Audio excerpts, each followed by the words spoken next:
Тож створив Бог земних звірів за їхнім родом, і худобу за її родом, і всіх плазунів землі за їхнім родом.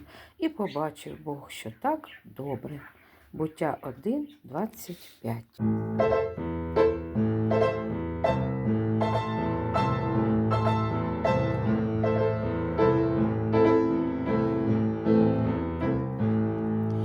По високих горах пастир мій іде, стежкою вузькою овечок він веде.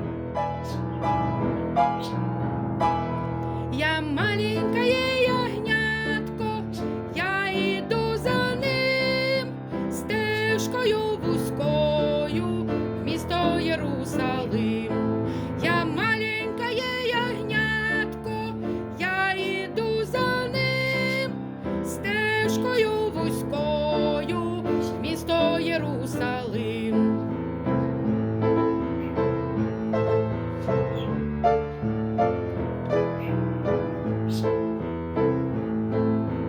Пастор мені каже, я твій вірний шлях, іди за мною завжди, і будеш в небі.